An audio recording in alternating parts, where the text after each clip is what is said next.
కాంగ్రెస్ పార్టీపై మాజీ మంత్రి ఎమ్మెల్యే జగదీష్ రెడ్డి ఫైర్ అయ్యారు. లోక్సభ ఎన్నికల్లో ప్రజలను మరోసారి మోసం చేసేందుకు కాంగ్రెస్ పార్టీ కుట్రలు చేస్తుందన్నారు.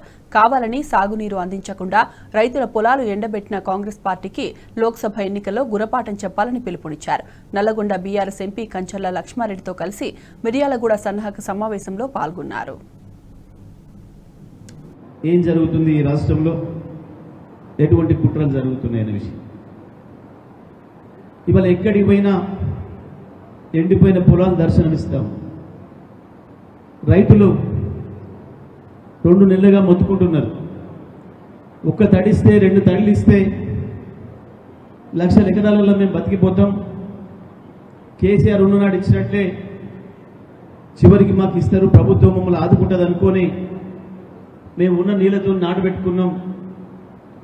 భూగర్భ జలాలు పోయినాయి, వాగులు వంకలలో నీళ్లు పోయినాయి, పొట్టకొచ్చిన పొలాలు ఎండిపోతున్నాయి. నీళ్ళు ఇవ్వండి అని చెప్పి మొరబెట్టుకున్నారు ప్రభుత్వానికి, మంత్రులకు, శాసనసభ్యులకు. కానీ రైతులను పట్టించుకున్న వాడు లేడు, రైతుల వైపు చూసిన వాడు లేడు. ఒక దిక్కు అప్పుడే మళ్ళీ మంచినీళ్ళ కొరత మొదలైంది.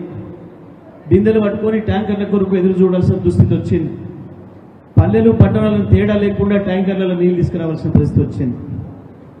ఇంకొక వైపు కరెంటు, మళ్ళీ కరెంటు పోవడం, ఎప్పుడు వస్తుందో ఎప్పుడు పోతుందో తెలియని పరిస్థితి వచ్చింది. లో వోల్టేజ్తోని మోటార్లు గాలిపోతున్నాయి, రైతులు మొత్తుకుంటున్నారు. దాన్ని ప్రభుత్వం నుంచి, కాంగ్రెస్ పార్టీ నుంచి లీకేజ్ ఇస్తారు. ఫేక్ వార్తలు, లీక్ వార్తలు, డిటెక్టివ్ నవల్స్ చూస్తున్నారు ఇవాళ ప్రజలు. దేనికి? ప్రజల సమస్యల్ని బయటికి రానియొద్దు, ప్రజల సమస్యల్ని బయటికి రానియొద్దు. వస్తే ప్రభుత్వం మీద వ్యతిరేకత వస్తుంది, కాంగ్రెస్ పార్టీ అసలు రూపం బయటపడుతుంది. ప్రజలు ఇచ్చిన హామీలు, కాంగ్రెస్ పార్టీ ప్రజలకు ఇచ్చిన హామీలు చర్చకు వస్తాయి, రానియొద్దు. ప్రజల్ని పక్కదారి పట్టించాలి, ప్రజల చూపును పక్కకు మరల్చాలి. జేబు దొంగల్లాగా మళ్ళొక్కసారి పార్లమెంట్లో కూడా ఓట్ల దొంగతనం చేయాలి. ఇది వాళ్ళ ప్రధాన పార్టీల పని. ఇక్కడ కాంగ్రెస్ పార్టీ రాష్ట్ర ప్రభుత్వమైనా, అక్కడ బీజేపీ కేంద్ర ప్రభుత్వమైనా, ఈ రెండు కూడా చేస్తున్న నాటకం ఈ రాష్ట్రంలో ప్రజల్ని వంచే ప్రయత్నం, ప్రజల్ని మోసం చేసే ప్రయత్నం మళ్ళొక్కసారి మొదలుపెట్టేది. నిజమే, ఇవాళ చూస్తే ఎక్కడ చూసినా సరే రైతుల్ని మోసం చేసే ప్రయత్నం, రైతుల్ని దగా చేసే ప్రయత్నం. మొదలు 2 నెలలు కాళేశ్వరంలో ఏదో జరిగిపోయింది, కాళేశ్వరం ఏం లేకుండా పోయింది, కాళేశ్వరం మీద ఏదో కేసు అవుతుంది. 2 నెలలు అదే రాశారు పేపర్లో. కొద్ది రోజులు కరెంటు మీద ఏడ్చారు, కరెంట్లో ఏదో జరిగింది అని ఏదో రాసి బాగింది.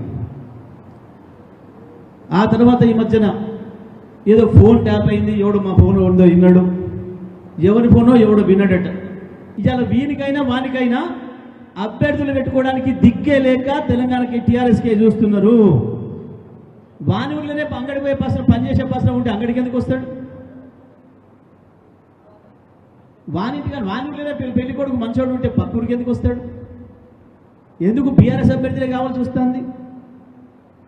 మనం దొరకకుండా కట్టడి చేస్తే ఇంకా ముగ్గురు ప్రకటించుకోవాలి. ఇప్పటికి కూడా కాంగ్రెస్ పార్టీ మేము 14 గెలుస్తాం, మేము 12 గెలుస్తాం అని పోజులు కొట్టేటోళ్లకు అభ్యర్థులే లేరు. టీఆర్ఎస్ పార్టీలే దొరుకుతున్నారు. మగోళ్ళు ఎవడైనా టీఆర్ఎస్లే ఉన్నాడు, టీఆర్ఎస్ చుట్టే తిరుగుతున్నారు, మన దొడ్డి చుట్టే తిరుగుతున్నారు, మన పోతులనే పట్టుకపోదామని.